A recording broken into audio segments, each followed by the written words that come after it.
The word mind is a small four-letter word, but we can't even fathom its immense power. The thoughts we generate are processed by our intellect, by the brain, and the brain can only think within a certain range. It cannot think beyond that circle, but the mind has no boundaries, no limitations. It's like a bird whose entire sky is open for flying. Similarly, the mind has limitless boundaries. However, just as it becomes challenging to use a weapon with greater power, the same goes for the mind. Despite its tremendous power, utilizing the mind can be equally challenging, and often, individuals fail to learn how to harness its power throughout their lives. Recognizing its strength becomes a hurdle in itself. If you generate a thought and feeling in your mind with complete focused intent that you want to read a certain book from the library of the certain world's region, the entire universe will work towards making that book available to you. Yes, it may sound impossible to hear, but if we contemplate with complete focused intent and harbor genuine feelings of attaining that thing, the entire cosmos engages in making it available to us. Today's seemingly impossible story will teach you how to harness the power of your mind. After that, you'll learn to utilize the power of your mind to achieve whatever you desire in life. Before delving into this story, make sure to subscribe to this channel. Now, let's begin the story. Once upon a time, a guru was teaching his disciples meditation techniques in an ashram. He would guide them on various paths of meditation, and the guru was highly skilled in imparting these teachings. His calm and gentle demeanor always attracted all the children. His face was consistently filled with positive energy, and anyone who met him or saw his face would feel a warmth in their hearts. This charm captivated all the children. Everyone wished to become like their teacher. They aspired to be as peaceful and serene as him, but despite their efforts, the children couldn't reach his level. They never considered how much effort the teacher had put in to attain that state, how much time he had spent, and how disciplined he was. There was one disciple who was particularly drawn to him and desired to become like his guru as soon as possible. After performing numerous meditation practices, despite his efforts, when he couldn't attain that state, he began to think that the guru wasn't imparting complete knowledge to them. The guru was hiding something from them. This doubt surrounded his mind.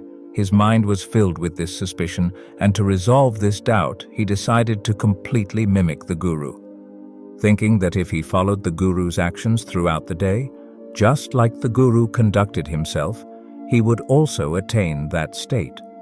Therefore, he started imitating his guru diligently, observing how the guru sat, how he stood day and night, secretly watching his guru's every move. He began to imitate every small aspect of the guru's behavior, such as how the guru meditated, how he conversed with others, and how he walked. He started mimicking even the smallest gestures of the guru. Whatever actions the guru performed, the disciple began to replicate. Initially, he observed how the guru spoke and started speaking in the same manner. Then he noticed how the guru walked and began walking in the same way. However, he did all this imitation secretly, never doing it in front of the guru. After a few days, he mustered up the courage and went with the guru for one day.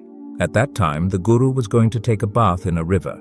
He was walking alongside the guru, and when they reached the river, just like the guru, he also got into the river and took a bath. After that, the guru sat down to meditate on a rock. He went and sat on the same rock before the guru and started meditating there. The guru noticed all this, and it didn't take him long to understand that this disciple was imitating him. So he went to another nearby rock to meditate. The disciple had thought that the guru would say something to him, and while meditating, he kept wondering if he could hear someone speaking or not. But even after a while, when the guru didn't say anything, he opened his eyes and looked towards the guru. The guru was smiling at him.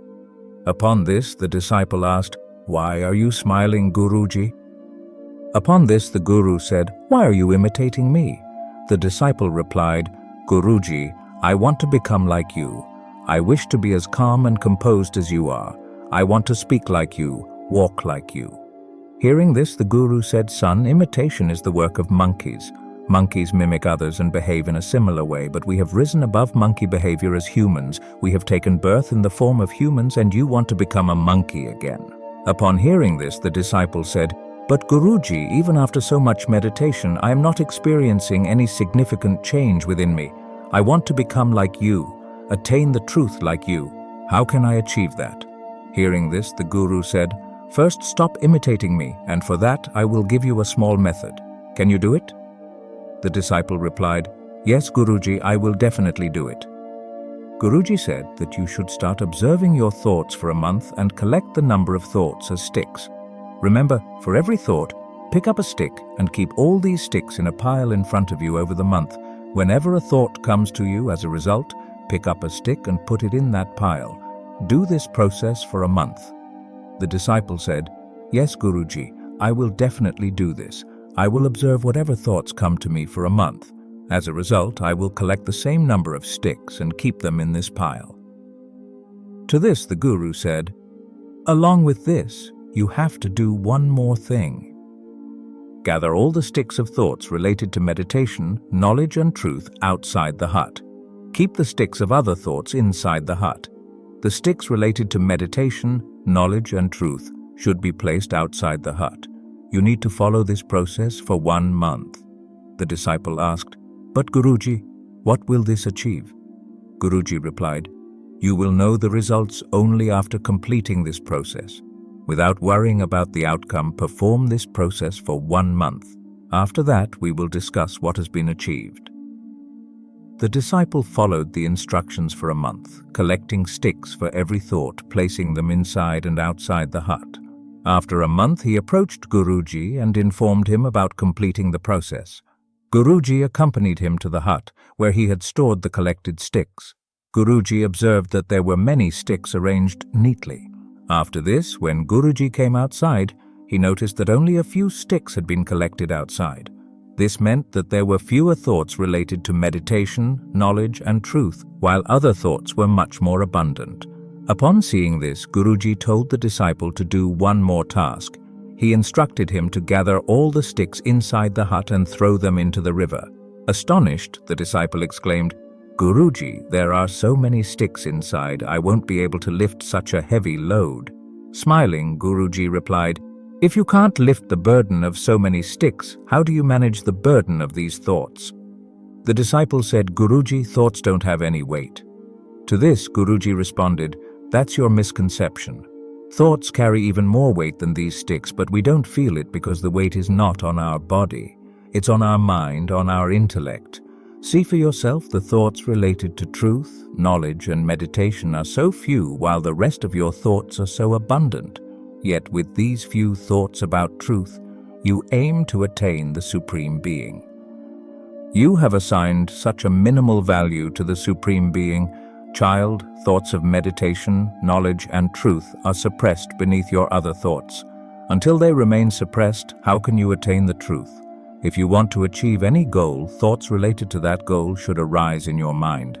Your thoughts should be centered on that goal. Only then can you attain it." Hearing this, the disciple fell at the feet of Guruji and said, "Guruji, from today onwards, I will try to focus my thoughts on meditation and truth in whatever I think.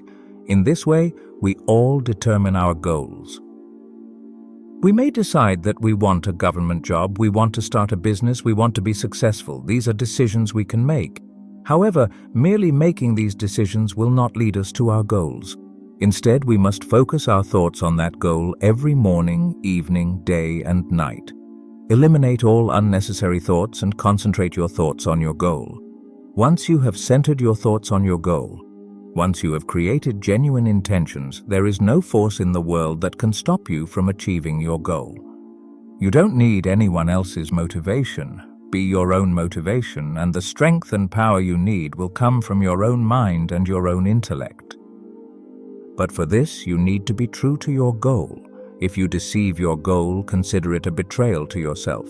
So don't deceive yourself, because sooner or later you will realize that you weren't betraying someone else but yourself.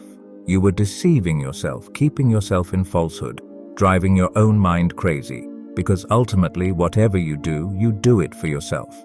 If you achieve your goal tomorrow, who will be the happiest? Only you, and then your family. Therefore, stay true to your goal for your happiness and the happiness of your family. Be honest, center your thoughts on your goal, put all your strength into it, and then see how you reach the goal you were supposed to achieve in 5 years in just 1 year. How does that make you feel? Share your thoughts in the comments. If you liked the story, don't forget to subscribe to the channel. See you in the next story. Until then, take care and stay blissful.